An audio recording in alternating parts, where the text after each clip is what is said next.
Colonel Sunil Luthra जो कि raw agency के चीफ है, उनको खबर मिलती है कि इंडिया से दुबई जाने वाले एरोप्लेन को अब्दुल हामिद नाम की टेररिस्ट ग्रुप ने हाईजैक कर लिया है। जिसके बाद कर्नल लूथरा रॉ एजेंसी के सबसे काबिल एजेंट कबीर यानी कि ऋतिक को इस मिशन पे भेजना चाहते थे, लेकिन कबीर उन दिनों अपने किसी दूसरे मिशन के लिए टर्की गया था। इसलिए इंडियन रॉ एजेंसी उस मिशन पे अपने under training agent Sumit Mehta और अंजलि शर्मा को भेजने का प्लान बनाते हैं। सुमित मेहता और अंजलि शर्मा अभी हाल ही में ट्रेन हो रहे थे और कबीर के जाने के बाद यही दो काबिल एजेंट्स थे जिन पे रॉ भरोसा कर सकती थी, इसलिए इन दोनों को चूज किया जाता है। वहीं पे सीन बदलता है अब्दुल हामिद पे, जो कि इंडिया से अपनी डिमांड रखता है और कहता है कि सुनो इंडिया, मेरी पहली डिमांड ये है कि तुम्हारे तिहाड़ जेल में बंद मेरा सबसे करीबी दोस्त ईमान अंसारी को जल्दी से जल्दी रिहा किया जाए और उसे एक बैग में 100 करोड़ दिया जाए, तभी मैं तुम्हारे देश वालों को सही सलामत आजाद करूंगा। और अगर ऐसा नहीं हुआ तो दुबई में आने से पहले तुम्हारे इंडियन पैसेंजर्स अपनी जान खो देंगे। अब अब्दुल हामिद सबसे पहले तो प्लेन के ट्रैकर को तोड़ देता है, जिससे कि इंडिया गवर्नमेंट को उसके एग्जैक्ट लोकेशन का पता नहीं चल पाए। जिसके बाद अब्दुल हामिद पायलट को एरोप्लेन को एक घने जंगल पे लैंड करने को कहता है। अब इंडियन गवर्नमेंट को ये नहीं पता था कि अब्दुल हामिद ने एरोप्लेन को किस जगह पे लैंड करवाया है, लेकिन सुमित मेहरा और अंजलि शर्मा किसी भी तरीके से उस लोकेशन का पता लगा लेते हैं और उस जंगल में पहुंच जाते हैं। लेकिन इससे पहले कि दोनों कुछ करते, अब्दुल को यहाँ पे सब कुछ पहले ही पता चल जाता है और वो उन पे हमला करवा देता है। दोनों जैसे तैसे करके उनकी गोलियों से बच जाते हैं, लेकिन तभी अब्दुल का अनाउंसमेंट आता है कि इस गलती की भुगतान अब इंडियन पैसेंजर्स करेंगे और वो उन्हें मारने ही वाला था कि तभी सुमित और अंजलि खुद को अब्दुल के हवाले कर देते हैं। और अब जैसा कि सुमित और अंजलि दोनों ही अब्दुल के कब्जे में आ चुके हैं और अब्दुल हामिद इन्हें कभी भी मारने के मूड में था, क्योंकि ये आए थे अब्दुल हामिद के प्लान पर पानी फेरने के लिए, तभी वहाँ पे एंट्री होती है पठान की। पठान पता नहीं कहां से उस जंगल में पहुंच जाता है और अकेला ही टेररिस्ट पे हमला कर देता है और इस बंदे के सामने कोई भी टेररिस्ट टिक नहीं पाता।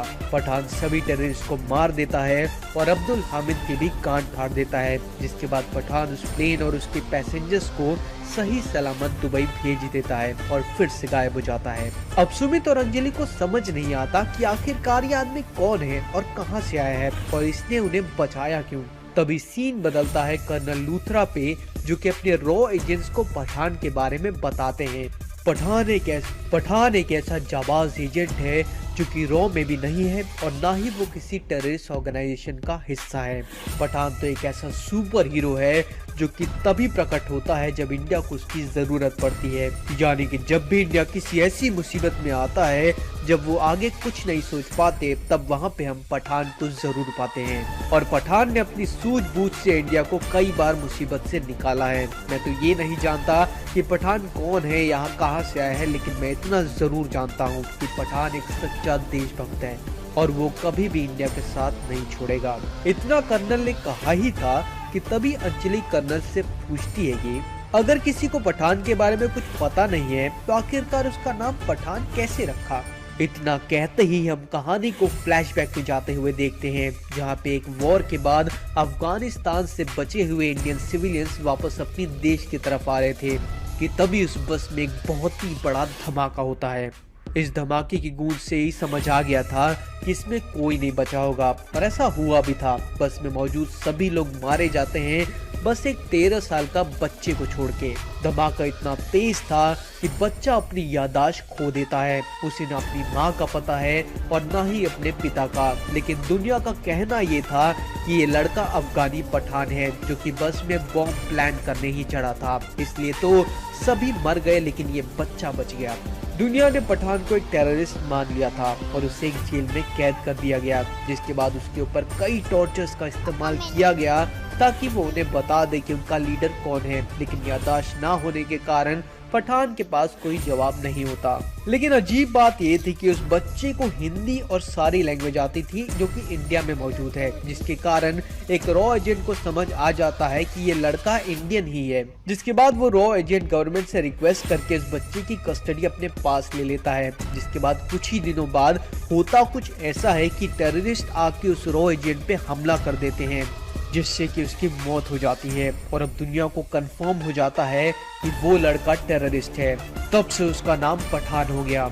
उसे इंडिया में खोजा भी गया था, लेकिन उसका कभी कुछ पता नहीं चला। लेकिन बहुत सारी जगहों पे उसे देखा गया इंडिया की मदद करते हुए, जो कि शायद इसलिए था क्योंकि पठान खुद को प्रूफ करना चाहता था कि वो एक देशभक्त है इंडिया की मदद करके, जो कि शायद उसकी मदद कर पाए उसके ऊपर से टेररिस्ट का धब्बा हटाने में। लूथरा आगे बताते हैं कि पठान के बारे में हमें सबसे पहले पता तब चला था जब यूएसए में एक इंडियन मिनिस्टर की बेटी को एक टूर के दौरान किडनैप कर लिया गया था और तब हमने अपने काबिल रॉ एजेंट कबीर खान को उससे बचाने के लिए भेजा। लेकिन फिर भी उनकी पकड़ कॉलेज के बच्चों पे थी, तो वो उन्हें मारना शुरू करने वाले थे, जिसकी वजह से वहाँ पे हमें टाइगर भाई को भेजना पड़ा। लेकिन फिर भी कुछ फायदा नहीं हो रहा था, मिशन उनके हाथ से निकल रहा था कि तभी वहाँ पे पठान आके कबीर और टाइगर भाई की मदद से इंडियन बच्चों की जान बचा लेते हैं। और तब से हमें पता चला कि पठान एक इंडियन है और वो एक सच्चा देशभक्त है। अब आपको लग रहा होगा कि कहानी यहाँ पे खत्म है, लेकिन नहीं, कहानी यहाँ से एक भयंकर ट्विस्ट लेती है, जो कि मैं आपको अगले वीडियो में बताऊंगा। बात करें इस मूवी की, तो मूवी में वापसी कर रहे हैं शाहरुख खान करीब 3 सालों के बाद, जिसकी वजह से क्रेज और हाइप बहुत ही भयंकर बना हुआ है। लेकिन इसी में एक विवाद भी हो रखा है, क्योंकि दीपिका ने कुछ ऐसे कपड़े पहने हैं जो कि देशवासियों के फीलिंग्स को ठेस पहुंचा रही है और अब पब्लिक वापस से बॉयकॉट करने पे उतर आई है इस मूवी को। अब क्या इस बॉयकॉट के जमाने में पठान अपना कमाल दिखा पाएगी या फिर शाहरुख खान की वापसी हक देगी? पठान मूवी को डायरेक्ट किया गया है सिद्धार्थ आनंद ने, जो कि एक अच्छे डायरेक्टर हैं। उन्होंने बहुत सारी बड़ी मूवीज में काम किया है जो कि बॉक्स ऑफिस पे हिट रही है, जैसे बैंग बैंग, वॉर, अनजाना अनजानी, जो कि बहुत ही अच्छी मूवीज रही हैं। तो अब मुझे बस ये देखना है कि क्या ये भी मूवीज बाकियों की तरह हिट रहेगी या बॉयकॉट इससे निगल लेगा। मूवी रिलीज होने वाली है 25 जनवरी को, तो आप देखने जरूर जाना। और आपको ये वीडियो अच्छी लगी तो लाइक शेयर सब्सक्राइब जरूर करें और हाँ, कमेंट में जरूर बताना कि मूवी कैसी लगी। तब तक के लिए चलता हूँ, okay bye. Colonel Sunil Luthra, जो कि रॉ एजेंसी के चीफ है, उनको खबर मिलती है कि इंडिया से दुबई जाने वाले एरोप्लेन को अब्दुल हामिद नाम की टेररिस्ट ग्रुप ने हाईजैक कर लिया है। जिसके बाद कर्नल लूथरा रॉ एजेंसी के सबसे काबिल एजेंट कबीर यानी कि ऋतिक को इस मिशन पे भेजना चाहते थे।